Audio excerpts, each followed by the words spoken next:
Senator Amy Marcos, welcome back to the Netherlands. Kailan po kayo dumating, Senator? Ngayon, galing sa aeroplano. Okay ba? Gusto ko lang maki-extra dito. Kumustahin kayo bago ako umuwi. At pinuntahan ko ang ating mga kababayan, mga kailan ko, ng mga Ilocano, mga Waray, mga Bisaya sa UK at pati na rin sa Italy. Napakarami po nila at iba't iba yung problema nila. Pero in the meantime, nag-umpisa na tayo magpila ng iba't ibang mga batas sa Senado. Siyempre, yung mga priority bills ko, pero maliban doon, may bago akong bill, ang President Rodrigo Roa Duterte bill, which is SBN 552. At ito ang nagpaparusa at ginagawang krimen, ang extraordinary rendition. Hindi na dapat maulit ito nangyari kay Presidente, na kinidnap siya at dinala rito sa ibang bansa. At papatawan natin ng parusa. Wala tayong masasabi dahil yung ICC ang may proseso sila na kanila, pero para sa atin sa Pilipinas, labag din sa ating batas ang nangyari. Kaya kailangan managot. Ikalawa, may ombudsman case na nakatenga. Yun nga lang, naghihintay ako sana tapusin kasi magbabago ang ombudsman. Kinakabahan ako, baka hindi na dinggin.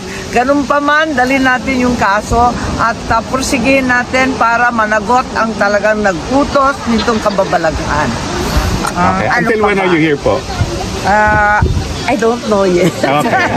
Imbita ko siya sa Saturday. Saturday. Alam mo naman, backup dancer lang ako. Kanina, hindi ko na binanggit sa inyo, napag-usapan namin sa loob ni Pangulong Duterte si Senator Amy. Kasi binanggit ko sa kanya na nandito si Senator Amy and nag-request din siya ulit sa ICC through the lawyer kung pwede ba siyang makapasok doon. At tinanong ako ni Pangulong Duterte kanina kung bakit daw gusto pumasok ni Senator Amy. Sabi ko, baka gusto ka kausapin. Sabi niya, ano naman sasabihin niya? Sabi ko, well, hindi ko alam. Sabi niya, pareho kayo na sinasabi politika yan lahat. It's all politics. Yeah, sabi. Politika yan lahat. It's all politics. And then sabi niya na, I believe that she is sincere with her friendship with you. Sa akin daw. Oo. Kasi sabi niya, pwede naman siyang hindi makipagkaibigan sa iyo pero nakikipagkaibigan siya sa iyo. Sabi niya, yun ang nabanggit niya kanina. On another question, Senator Amy Marcos, tatlong senador po ang mag-propose a resolution to do a house arrest with respect to the interim release of President Rodrigo Roa Duterte. Will you share or will also vote for this resolution to be? Siyempre talagang ako'y nakikiisa sa kanila. Pero sa kabila nun, alam ko rin na hindi tayo papansinin ng ICC. Ano man ang ipataw dyan.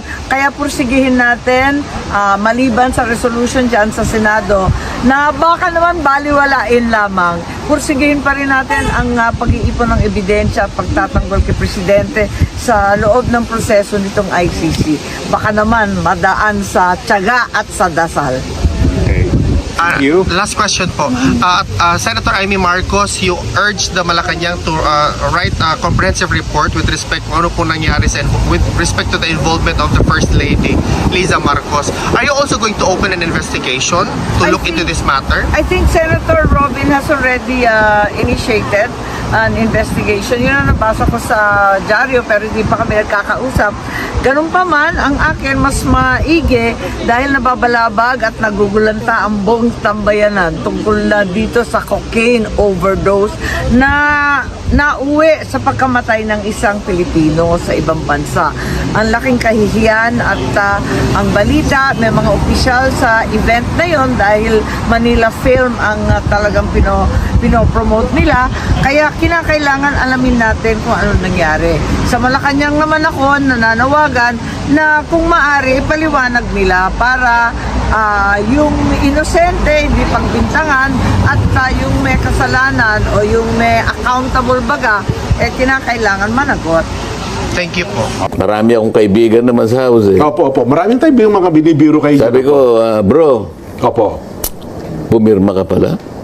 Ah, Senator Judge ako eh. oo. Oo. Para naman ka ako magkaroon ka naman ng pagkakataon na ikaw ay matanong naman dun sa Oh, yeah. impeachment court. Kung sakasakaling magkakaroon, Opo, oo. aba isasuggest ko isa ka sa mga witnesses. Ah, Ba't ako na naman nangyayari ko dyan? Papatawag Ikaw naman ka ako sir, oo nga. Pumirma ka dun eh. Testingin lang naman kita kung ano eh. Oo nga naman. Oo, kasi nung una tayong nag-usap, sinabi mo, anong magagawa ko? Mababasa ko ba yan eh? Napakakapal niyan eh. ang dami naman. Pagkakanya kinakailangan pumirma ka agad. Paano ko mababasa yan? Oo. O, pagka pinatawag mo ako dyan, kanya, siyempre, iibahin ko na yung sagot ko. Nako. Nung sasabihin ko, sasabihin ko, binasa ko. Opo, oo. Hindi maintindihan. O, di kung nabasa mo, naintindihan mo. O, yung susunod kong tanong ngayon. Opo. Malalaman ko ngayon kung talaga naintindihan mo. Naintindihan. Ay, wag mo na nga akong isasama dyan. Sabi na naman niya. Ba, hindi. Hindi pwede. Kailangan may sample naman. 215 kayo eh. Oo nga po, oo. Naman lang 10%, kinakailangan tumayo dyan. Oo. Maano ko naman, matanong ko naman kayo. Magkakaibigan, magkakakilala naman tayo eh. Oo, oo. Sabi niya, utang na loob, wag mo naman akong, kahit na biro lang ako, kinakabahan. Alam mo yung pa lang doon pa lang sinasabi ko sa inyo, magkakaalaman tayo. Lalo ito, Paano mong pananagutan? Oo. 30, kung hindi ko nagkakamali, 32 pages yung petisyon. Ang pinag-uusapan natin, mga terminong pang-abogado to. Technical ito eh. Yes po. Okay. Karamihan naman sa amin doon, hindi siguro wala, baka 10% na ang abogado doon sa House of Representatives. Oo. 33 pages na isang dokumentong panglegal. Oo. Na yung maaaring yung ibang terminong nabasa mo, nun mo lang nabasa. Ibig mo ba sabihin, matatapos mo yun in 30 minutes? Mukhang imposible nga. Baka hindi. Hindi naman 30 minutes. Pagkapirma siguro, wala pang tigto 2 minutes eh. Yun ang gustong mangyari ng Korte Suprema Batay dyan. sa utos niya, opo, oo. Kasi tinatanong niya eh, Oo. binigyan niyo ba isa-isa yung mga miyembro na pumirma? Oo. At sila ba'y nagkaroon ng pagkakataon na mabasa yan ng isa-isa? Oo. Kasi nabasa ko nga kanya, hindi ko naman naintindihan. Di ba usapan pa yun? Iba pa yun, oo. Itong isa naman, nabasa ko. Naintindihan mo? Kanya ganun. Opo. Paano kung iba yung pagkakaintindi mo? Iba pala ang tama. Oo nga naman. Hindi ba nga abogado na nga ito, mag-aaway pa sila. Pareho ng abogado yun eh. Oo. Hindi mali ka dyan. Ito kaya. Lalo kang mali, kanya ito yun. Kaya nga may korte eh. Nagdidibaw. Tapos magpapasya ngayon. Yan. Pati sa korte, nag-aaway-aaway nga eh. Oo. Akala mo ba ganun kadaling intindihin yan? Oo. Yan ang nakikita ko ngayon. Gustong malaman ng korte ngayon pa lang. Ayun. Yung verification ba talagang nangyari? Oo. Pagkatapos, yung one year rule, one year ban rule, natupad ba o hindi? Oo. Yan ang usapin dyan. Yun. Nako. Anong implication nito, Sen, doon sa mismong trial? Mukhang Anong trial? yung Yung impeachment trial, kung magkakaroon. Kung magkakaroon. para Ba, kasi huwag ka magtatanong ng hindi mangyayari. parang in respect to, halimbawa lang, in respect to Supreme Court, dapat hindi ka muna, kasi di ba? Inimbestigahan pa nila eh. Hindi, pabayaan mo sila dyan. Basta Opo. tanging Korte Suprema, gumawa ng sariling order. Yun palang ibig Hindi ba? sabihin. Opo. Oo. Yun ang gustong maliwanagan at malaman ng Korte Suprema, no? Yung mga utos niya, yan. Kaya nga, yan magiging factor yan pagkaraan na magkaroon na ng unang session sa Senado. Yan. Pwedeng maging pagtalunan din ito. Kasi ang opening nyo, umaga ng pero ang umaga, usually, ano lang ho yan, di ba? Botohan ng sino speaker, chairmanship, etc. July 28 ang sinasabi mo. So na yun. Kinabukasan. Ayun, kinabukasan, doon na yung proper hearing talaga. Kaya di nga. ba? Yung first business of the days nyo. Kaya nga. Kung halimbawa, may tumindig agad, bilang siyempre, unang hearing ninyo, mga kasama, ano ho ba? Sinong unang titindig? Halimbawa, ang tumindig si Senador Ruben Padilla. Oh. Mga kagalang-galang na kasama kong senador, paano ba natin tatratuhin ang naisampang impeachment sa mataas na kapulungan ng Senado? Okay, kung may sumagot, anong impeachment kanya? Oh. Oh, Bakit tayo nag-uusap ng impeachment? Meron tayong wala pa naman tayo. 20th Congress. Baka sinasabi po yung nakaraan. Ako, in 19. Ha? Hindi kasi ang... Tinatanong, sa halimbawa, sinabi niya, Your Honor, with all due respect, Opo, oo. ang tinatanong niyo po ba ay yung impeachment na pinagtalunan po ninyo noong 19 Congress? Opo, oo. Opo kanya. Oo. Ay, wag po natin pagtalunan ngayon. Tapos na po yun eh.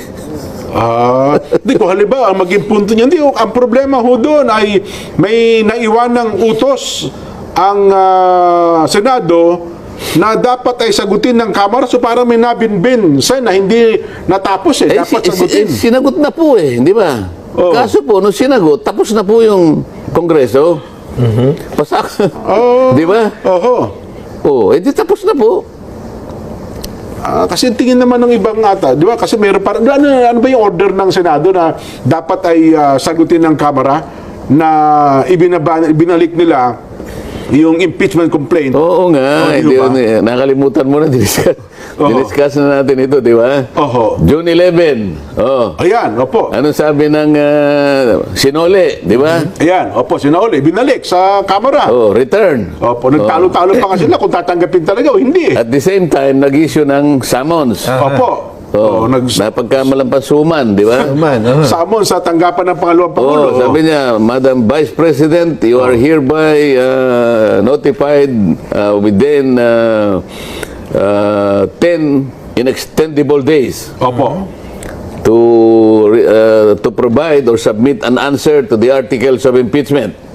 O June 11, o di hanggang June 21 siya. O, bibigyan siya ng 10 araw. Para 10 sumagot. araw eh. Opo. Nagkataon yung June 21, Sabado. Yan, opo. Yung June 22, Linggo. Linggo. Lunes, 23. Pero available na yung sagot niya, wala namang problema. Kaya lang, kung wala namang opisina, yun naman ang nakalagay naman sa tuntunin sa korte, Opo. ipapile mo yung first available working day. Yes. So, June 23. Ngayon, sa tuntunin din naman, bibigyan mo ng kopya yung kalaban mo. Opo. Sino bang kalaban niya? Hindi ba yung House of Representatives, yung mga prosecutors? Mga prosecutors, opo. Binigyan ng kopya yung prosecutors, ayaw naman tanggapin, hindi na malaman kung tatanggapin o hindi, kaya nga nagtataka yung mga abogado ng Vice President. Bakit ayaw po niyong tanggapin? Paano po kami makakapag-submit sa impeachment court kung hindi niyo po tatanggapin sapagkat kailangan pong may paliwanag namin. Ito po, kausap ko parate nung speaker ako.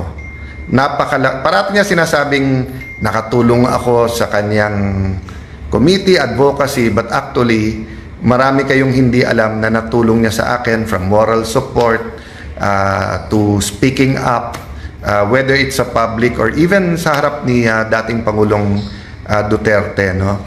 So, but like anything, ang na-admire ko sa taong to, baka akala nyo kasi magkasundo yan, kasi parating yan nag-agree. Hindi po. Marami kaming pagkakataon sa 18th Congress, tapos sa 19 sa CA kami magkasama. So 18, magkasama kami sa House of Representatives. 19, magkasama kami sa CA. Ngayon ko lang naisip. 18, natanggal ako speaker. 19, siya naman natanggal sa CA. Pero pareho naman kami, pag natatanggal, nilalagay ng Panginoon sa mga posisyon na makakatulong naman sa ating mga kababayan. So, medyo naisip nyo na ba kung sino sinasabi ko?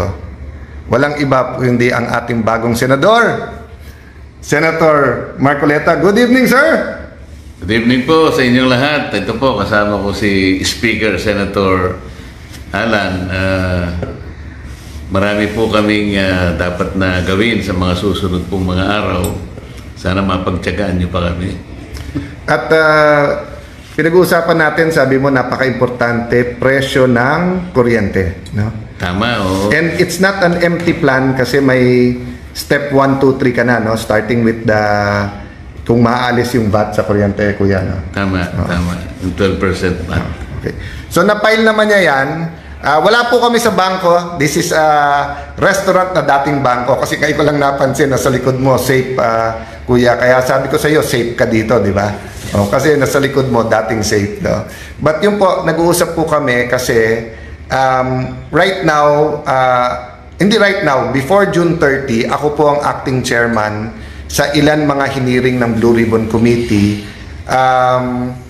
Hindi ko naman alam nung filing na si Kuya ay magiging senador or tatakbong senador kasi nga sa CA hindi pa magulo nun.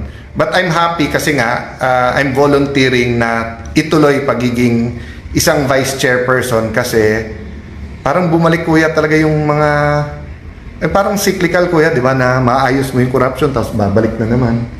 Oo nga, yan ang nakaka-disappoint. Maayos mo ng konti, babalik na naman, parang yung cycle, parang vicious cycle ba?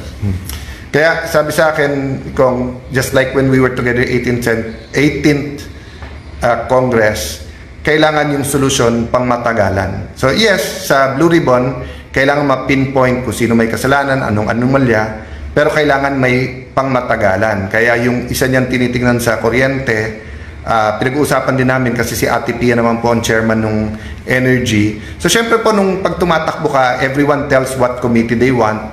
Yung iba nakukuha mo, yung iba hindi. Pero ngayon ko lang po medyo naintindihan ng husto na ang sinasabi po ni Senator Marcoleta ay yung mas murang kuryente kasi parang domino yon, marami ding magmumura. Pero interesado din siya paano maging mas mura yung bilihin. Pero kumbaga, pag ang inuna mo yung kuryente, sunod-sunod yon. So, binibiro ko naman siya. So, wag lang tayo makuryente sa Blue Ribbon. Marami tayong pagbabagong mangyayari. Tapos yung kuryente naman, ma-attack talaga yung bakit nagpapataas ng presyo. So, di po kami tatagal kasi nga ako late person, kaya kahit magdamagan, ito po ang aga-aga nagsa-start nito. So, Kuya, thank you for our coffee date at thank you pinagbigyan mo ako sa Facebook friend. Siguro marami kasing hindi nagkakaalam na mahaba na ang panahon na tayo magkaibigan at nagtutulungan. But i-repeat ko pwede kayong maging close kahit na hindi sa lahat ng issue pareho kayo ng idea. Basta't makinig kayo to each other. So, pag may nagsusumbong ako sa akin sa Speaker's Office na parang iba ho kayo ng stand ni Kong Marcoleta, hindi ako nasa-stress. Kasi pag akyat, i-explain niya.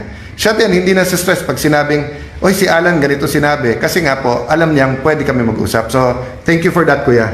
Yeah, at ang gusto ko lang na ipaalam sa lahat ng mga kababayan natin, Senator Alan, kagaya ng pinaghalimbawa mo kanina na kailangan ayusin yung tatamnan na lugar para sa ganun tumubo na mabuti yung ating itatanim.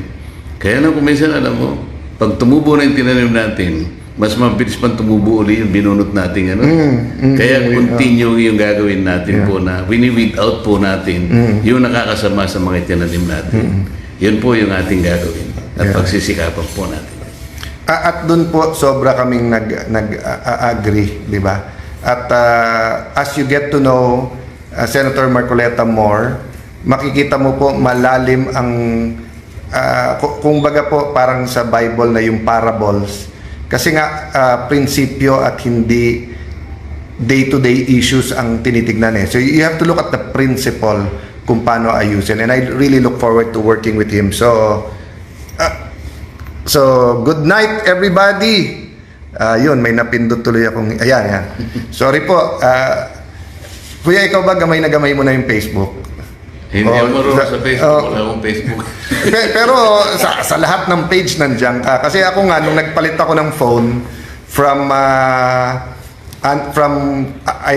iPhone to Android, nakita kasi ni Kuya, medyo may napindot ako. Buti, So, minsan napapagalitan ako ni Lani, pati sa itsura and everything. But, guys, alam ko naman ang puso namin ang tinitignan nyo. At ganun ang Panginoon, di ba? Look at the heart. So, you might not always all agree with us, but we want to guarantee sa inyo that we want to build this nation. We want to have a better future. So, good night everyone. Good night po.